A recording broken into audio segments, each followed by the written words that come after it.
ఈరోజు కొత్త డిజైన్ అనేది మనము ట్రై చేద్దామండి.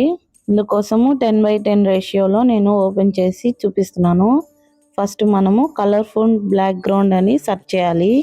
ఎలిమెంట్స్లోకి వెళ్ళి అక్కడ మెయిన్గా గ్రాఫిక్స్ అనేది సెలెక్ట్ చేసుకోవాలండి. గ్రాఫిక్స్లోనే మనకి టూల్స్ అనేవి ఉంటాయి. ఇక్కడ చాలా వస్తాయి. పెయిడ్ ఆప్షన్స్ వద్దు, మనం ఫ్రీగానే చేసుకుందాం. నేను ఇలా చూపించేకి ఇది ఒకటి సెలెక్ట్ చేసుకున్నానండి. దీన్ని మనం డ్రాగ్ అండ్ డ్రాప్ చేసుకోవచ్చు. నెక్స్ట్ వచ్చి స్మైలీ ఫేస్ బ్యాక్గ్రౌండ్ అని సెర్చ్ చేసుకోవాలి. ఎలిమెంట్స్లోకి వెళ్ళి ఇక్కడ కూడా మనకు నచ్చిన ఆప్షన్స్ ఉంటాయి. నేను ఎక్కువగా ఇదే యూజ్ చేస్తానండి. అది డ్రాగ్ చేసుకున్న తర్వాత హ్యాపీ బర్త్డే అని సెలెక్ట్ చేసుకోవాలి. ఇప్పుడు ఇందులో నేను బేసిక్గా హ్యాపీ బర్త్డే ఉన్న దీన్ని తీసుకుంటున్నాను. దీన్ని మనం కొంచెం కింద సెట్ చేసుకోవాలండి. ర్యాపర్ మనం కట్ చేసుకుంటాం కదా, అందుకోసము. నెక్స్ట్ గ్యాలరీలోకి వెళ్ళి ఇలా ఫోటో అనేది తీసుకోవాలి.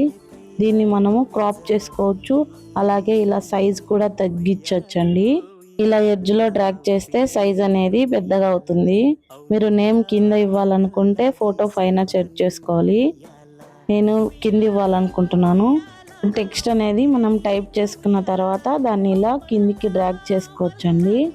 ఇప్పుడు డ్రాగ్ చేసుకున్న తర్వాత కింద ఆప్షన్స్ ఉన్నాయి కదా, ఫాంట్ అని సెలెక్ట్ చేసుకొని మనకు నచ్చిన ఫాంట్ అనేది మనం పెట్టుకోవచ్చండి. మీరు చెక్ చేసుకొని పెట్టుకోవచ్చు 2-3 ఆప్షన్స్. ఇలా సెట్ చేసుకున్న తర్వాత దాన్ని క్లిక్ చేసి ఎఫెక్ట్స్ అనే ఆప్షన్స్లోకి వెళ్ళాలి. అప్పుడు మనకి బ్యాక్గ్రౌండ్ అనేది సెట్ అవుతుంది. దీన్ని డబల్ ట్యాప్ చేస్తే ఇలా ఓపెన్ అవుతుంది.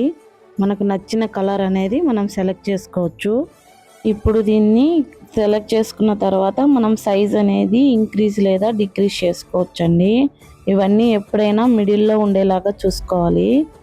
ఇప్పుడు నెక్స్ట్ నేను ఎలిమెంట్స్లోకి వెళ్ళి బర్త్డే బెలూన్స్ అని టైప్ చేస్తానండి.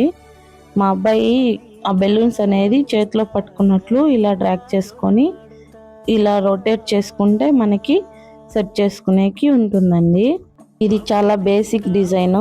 మీకు ఇంకా డిజైన్స్ అనేవి చేసి చూపిస్తానండి.